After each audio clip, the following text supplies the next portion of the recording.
अभी हम लोग जोगापट्टी प्रखंड के चौरही स्कूल में पहुंचे हैं। यहाँ पे कुछ शिक्षा को लेकर कुछ प्रोग्राम हो रहा था। इसी बीच हमारे साथ यहाँ के प्रधानाध्यापक श्री राजेश्वर जी हैं। आइए उनसे हम बातचीत करते हैं यहाँ क्या क्या हो रहा था। सर, आपका स्वागत है। जी धन्यवाद। आपको भी, विद्यालय आपका भी स्वागत करता है। सर, ये कैसा शिक्षा का संबंधित व्यवस्था था ये? सबसे पहले आपको बता दूं कि ये कार्यक्रम जिला प्रशासन के सहयोग से, इस कार्यक्रम का नाम शिक्षा संवाद कार्यक्रम था, जो आपके उच्च माध्यमिक विद्यालय हथिया के सौजन्य से आयोजित किया गया था, जिसमें इसका उद्देश्य था सरकार शिक्षा के क्षेत्र में कौन कौन से कार्य कर रही है, बच्चों को कौन कौन सी सुविधाएं प्रदान की जा रही हैं, उनकी बेहतरी के लिए और कौन कौन से अच्छे काम करने हैं, इन सारे के बारे में, इन सारी चीज़ों के बारे में प्रकाश डालना था। और हमारा प्रयास रहा इस क्षेत्र की, उस क्षेत्र के सभी अभिभावकगण, अधिकारीगण और बच्चों का और हमारे सहयोगी शिक्षक जो थे, सभी के सहयोग से यह कार्यक्रम अत्यंत सफल रहा। अच्छा सर, बहुत ऐसे लोग हैं जो अपने बच्चों लड़कों और लड़कियों को नहीं पढ़ा रहे हैं, इसके बारे में क्या कहिएगा? देखिए, डॉक्टर भीमराव अंबेडकर, मैंने अपने संभाषण में भी कहा था, डॉक्टर भीम साहब अंबेडकर ने कहा था कि शिक्षा वह शेरनी का दूध है जो जितना अधिक पीता है उतना ही अधिक दहाड़ता है।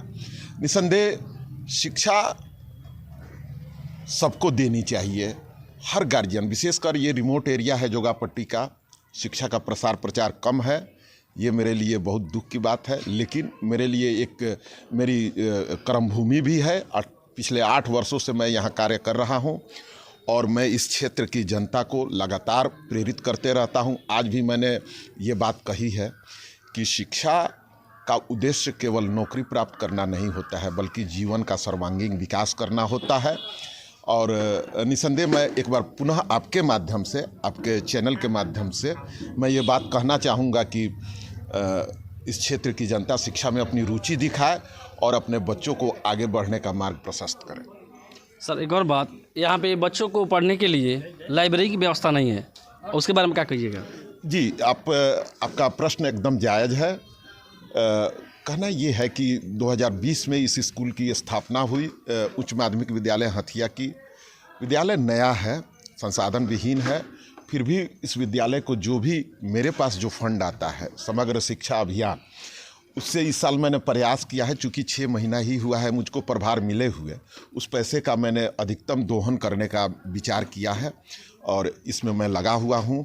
और निसंदेह उच्च अधिकारियों को भी लगातार यह संदेश भेजता रहता हूँ कि यहाँ न सिर्फ लाइब्रेरी बल्कि प्रयोगशाला, शौचालयों की संख्या में वृद्धि की जाए। जगह की थोड़ी सी कमी है, इसके लिए मैं बहुमंजिला इमारतों को बनाने के लिए मैंने विभाग से आग्रह किया है। देखिए क्या सफलता मिलती है इसमें। चलिए, हमारे साथ बीपीएससी में नए टीचर बहाली हुए हैं जिनका नाम है संतोष सर। इनसे पूछते हैं कि आपको यहाँ आने में कोई दिक्कत है? जी, सबसे पहले मैं आपके चैनल खबर दुनियादारी में स्वागत करता हूं।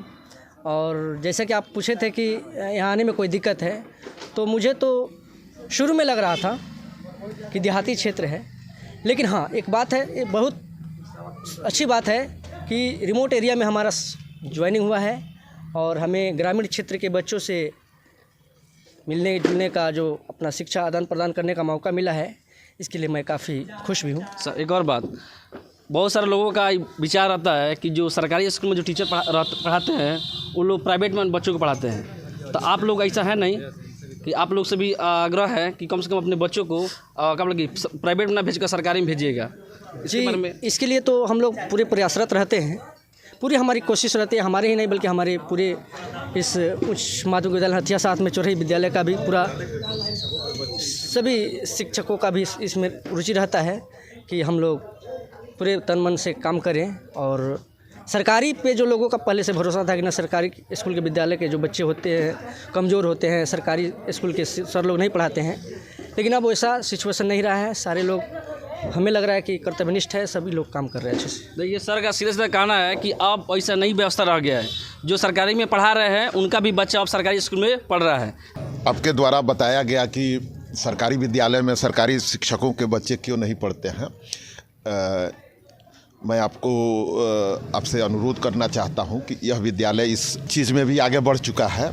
यहाँ पे श्री नंदूराम सर हैं, इनके बच्चे इसी विद्यालय से पढ़े हैं। अभी बगल में जाकिर हुसैन सर बैठे खड़े हैं, उनके 2 बच्चे कौसर और इनकी बच्ची इस्तारा दोनों इसी में पढ़ती है।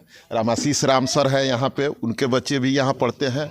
बहुत सारे शिक्षक हैं जिनके बच्चे भी इस विद्यालय में पढ़ते हैं और मुझे इस बात का गर्व है। बाकी हमारी बातचीत कैसी लगी प्रतिक्रिया दे।